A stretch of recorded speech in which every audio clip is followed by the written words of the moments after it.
Watch it. You're listening to the Disability Program Specialized Services Podcast.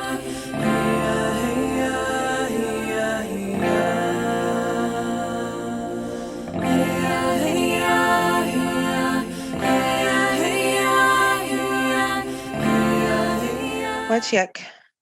Haiti Gobato, Chinocha Image, Bethany Heartrop, Gia Sophie-Anne Scherer. Tapshkono Dauchabitsi Disability Program Specialized Services. Ayugademo Higo Jinoch. Ayo. How to consider a variety of needs when planning services and events and to ensure that everyone can be active community members no matter if they are disability or not. Ayukoya Jaya Witmagui. Nana kodzagoyo which would Shwitman. So you can taka algo Jawitmagwik information IG Bethany Kia Sophie-Anne. Goda, Chinskund now.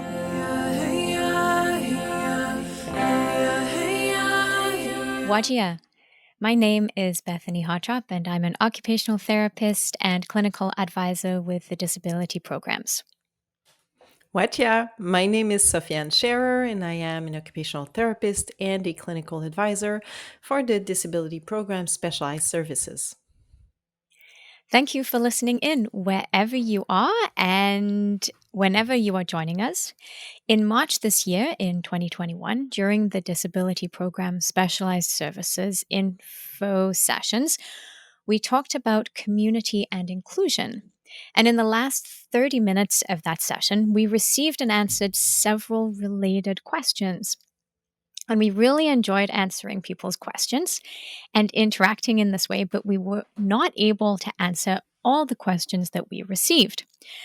And there were also some questions that we felt needed some additional exploration and time. So today we're answering these questions to dive in a bit more into this topic that we both value a lot, inclusion of all people in the community. This is the second recording in this series, and please visit our Disability Programs website to listen to the first episode for all the original information. All right, so Bethany, let's start.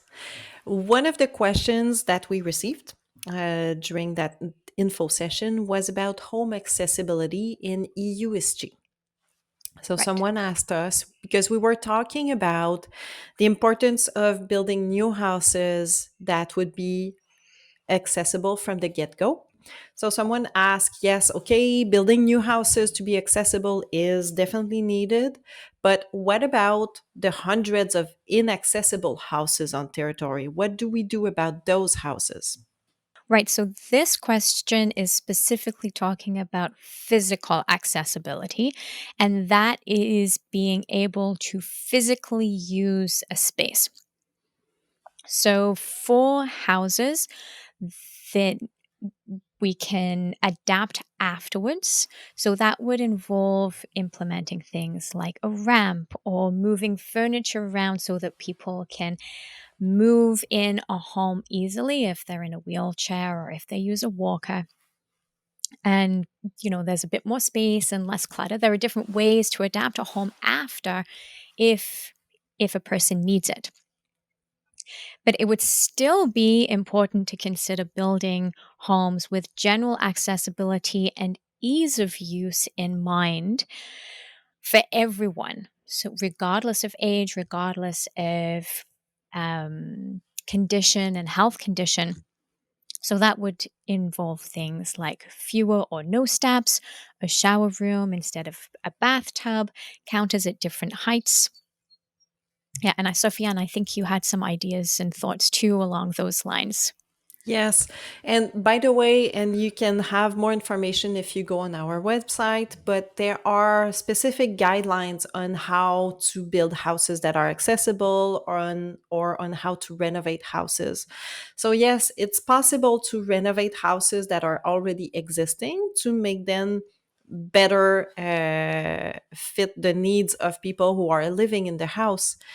However, it's really important to keep in mind that when building new houses, if you have new houses to build in your community, if you build them to be accessible from the start, it's estimated to cost between 0 to 2% more than a regular house. That's a lot less than renovating an existing house. So that's why in our podcast, we were talking about new houses. When you build them, think about making them accessible from the start because it's much easier when you build it from the start, and it's not that much more expensive. And it answers the needs of a lot more people in the community. Right. Sophie-Anne, another question that we had received was if the costs are similar, why are so many buildings not built in an accessible fashion? So, yeah, it's lack of knowledge of that fact that it's approximately the same price. Building a house or or a building to be accessible is approximately the same price as building a house or a building that is not accessible. People don't know about that. The perceptions that people have are that building an accessible house is a lot more expensive, that it's a lot more work, that it's trouble. And the other misperception there is that it would only help a minority of people, which is actually a really big misperception. Because when you build an accessible and inclusive environment, it benefits everyone.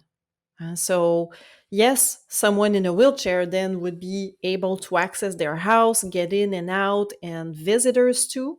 It's Mm-hmm. important. If you only adapt one house, then the person who's living there is stuck there. They cannot visit their family members, their friends. So, you need to adapt a lot, as many houses as possible.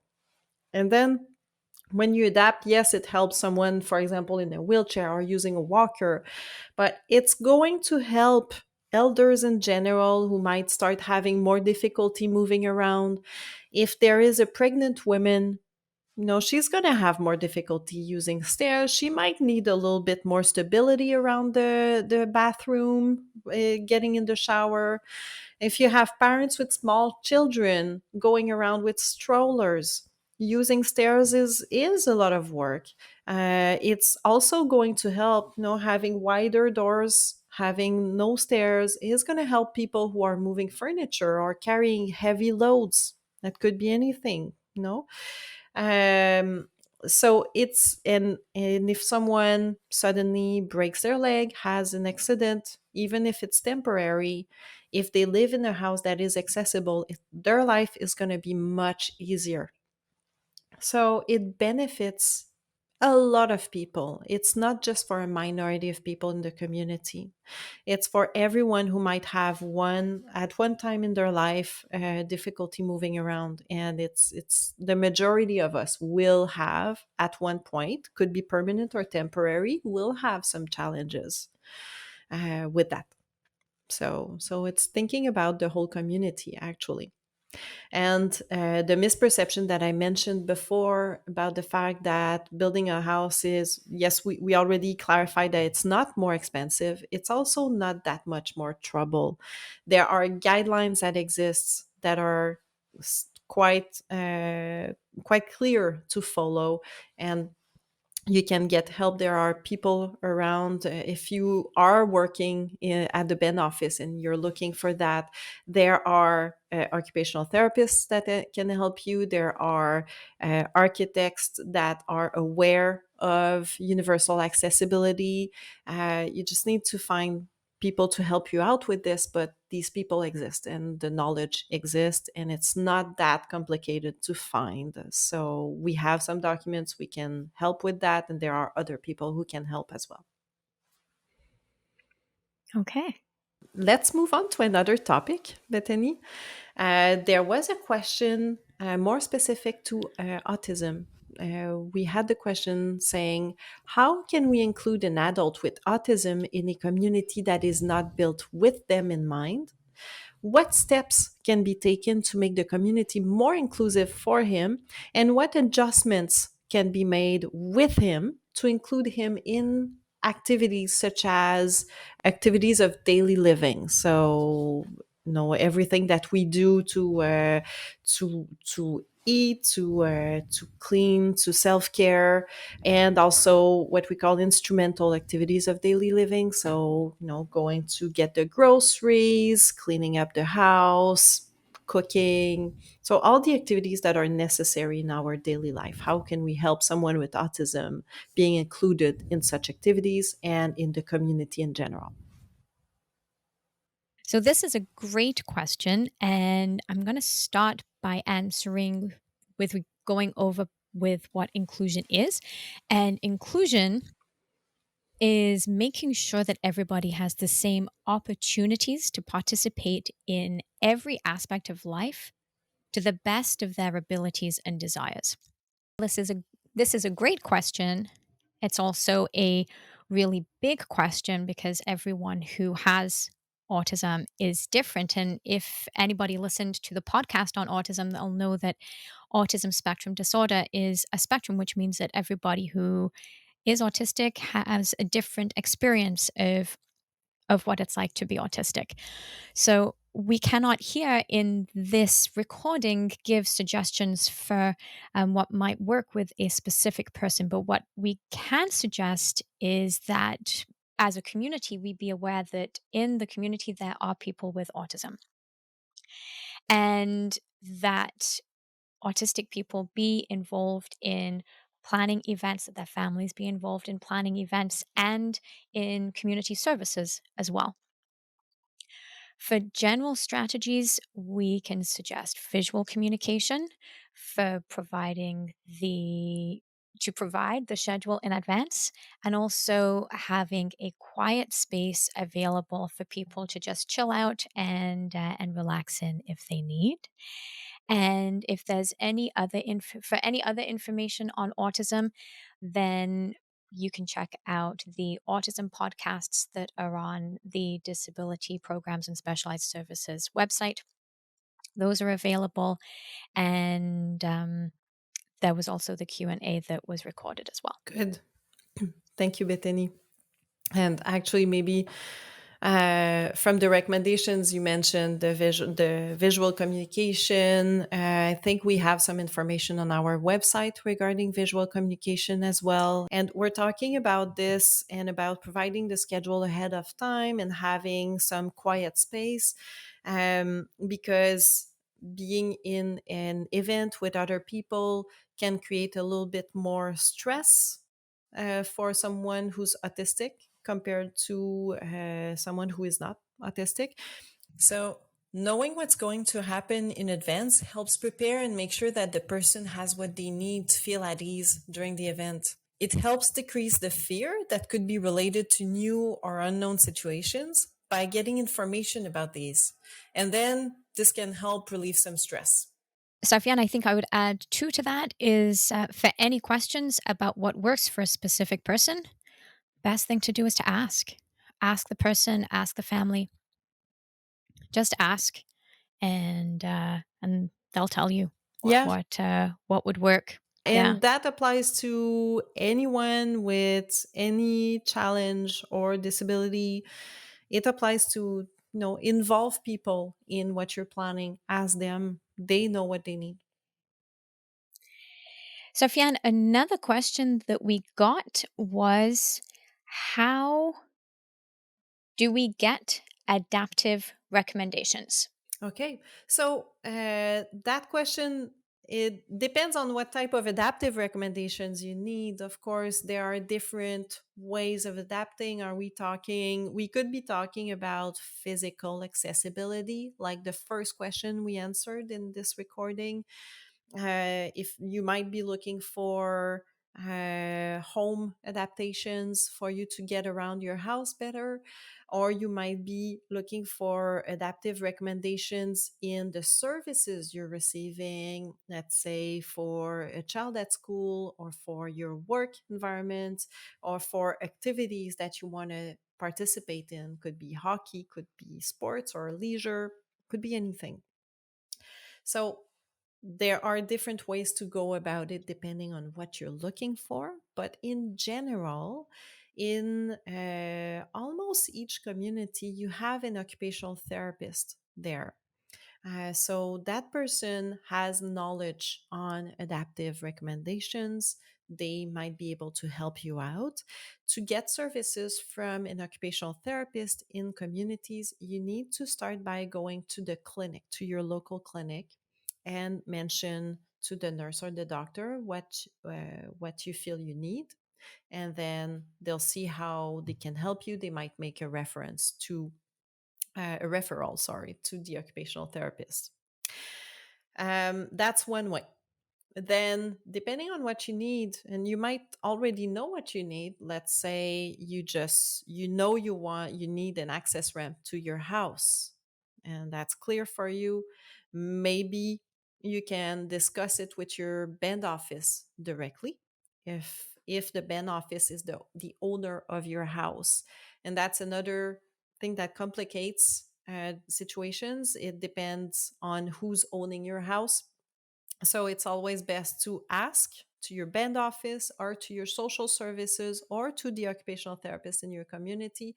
They will know, they will be able to help you figure out who can help you with those adaptations if we're talking about home adaptations, and how to get funding. And it depends on who's owning your house. So I won't get into too many details in this now, but it's in your community. You're going to be able to figure it out. If you have someone at social services helping you out, if you have a community worker working with you, that's another key person to talk to. If you're looking for adaptive recommendations, they might be able to help you out with this, to get you the right people in the community to support you with those adaptations and to figure out what's needed. So, multiple options depending on what you need. But it's in your community that you will find those answers.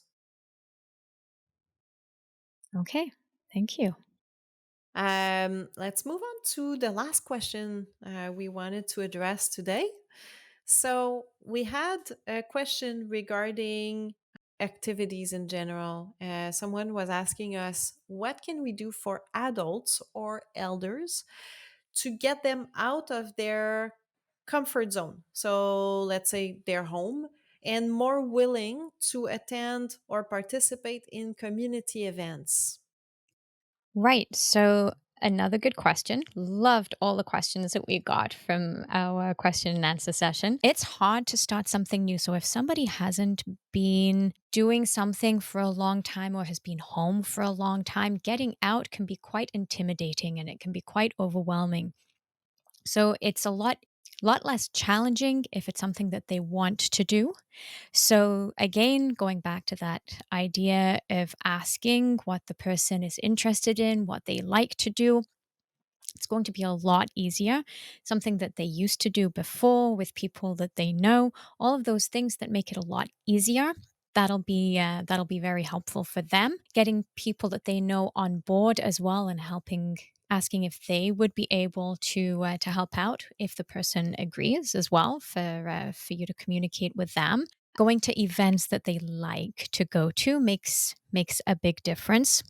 Recognizing the time of the activity can make a difference too. I've talked with you, Sophie-Anne, about an event that I was involved in organizing before, and it was for elders, and it was being organized for the evening, and the elders just said they weren't going to go, and it was being like but they had said that they were interested in the event, but they were not going to go. And so when we explored with them why, they just said, well, we don't want to go out at night, this particular group. So we said, well, if you want to, like, what if we change the time and, to like in around lunchtime or in the afternoon? We'd love to go. So just the time of day sometimes, knowing the person and the event, that can make a difference too.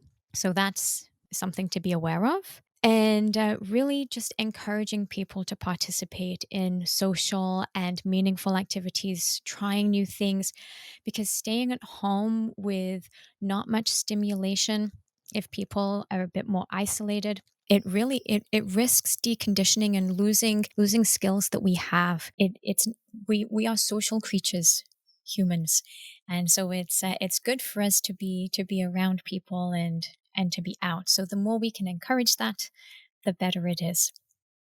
Right. And we are recording these question and answers after a bit more than a year of pandemic where people had to stay at home a lot more than usual. So it's important to talk about what you just mentioned, Bethany, deconditioning. Uh, the concept of deconditioning is just so everyone understands what we're talking about is when we are less active, we lose some abilities to do these activities. And that's, we can take an example that's physical. If you're sick and you're staying in bed for a few days, once you get out of bed, everything seems more difficult. Even cleaning out your house, just walking around, everything is more difficult because your muscles and your body has not been as active, has not been used as much as usual. So it needs a little bit more training to get back to the regular activities. So that deconditioning can happen on the body, as I just mentioned in this example, but it can also happen in the mind. So when we're not using our mind as much, when we're not interacting with people, because interactions with others takes us to places where we wouldn't go in our own mind on our own when if we're staying alone all the time. We receive more information from others, we have discussions, using our mind to do some activities, thinking of what we're doing, how we're going to do it, plan.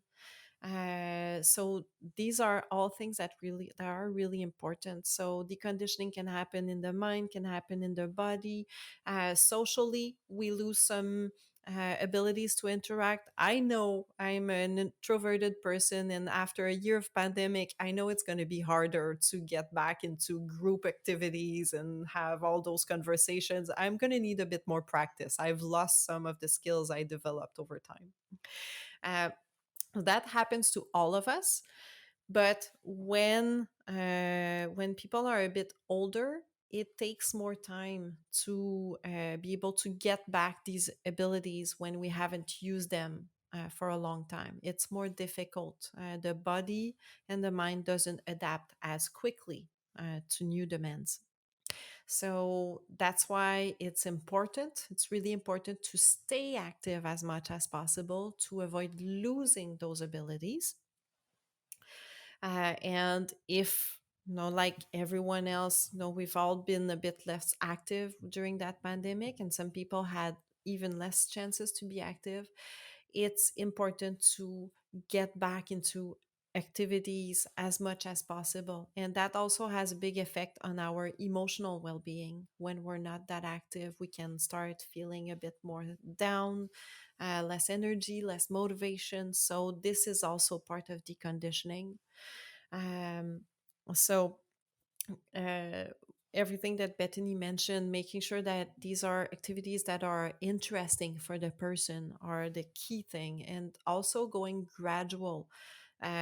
Remember that the person might have not been as active in the past few months or year, and it's difficult to get back into activities that we haven't done for a while.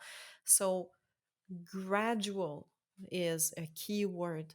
Don't ask someone to go from no not doing much and staying at home all the time to being outside all the time. It's too much. And maybe the key to get that person, to help that person being a bit more active, is to start at home even before they get out. Maybe it's to bring activities at their home to get them a bit more active in their comfort zone, and then gradually helping them go out and do more activities outside. That could be an option. Thank you for listening today. Miigwech James Kumudin. Our thanks to the DPSS team Sophie-Anne, thank you. And thank you to all the listeners and to everyone who asked questions. Thanks for listening. You can stay up to date on our new blog posts by following us on Facebook or Instagram. Just search for CHB DPSS. You can subscribe to this podcast in Apple Podcasts, Google Podcasts, Spotify, or your favorite podcast app. Just search for Disability Programs Specialized Services. If you found this episode helpful, we'd really appreciate a rating or a review as well.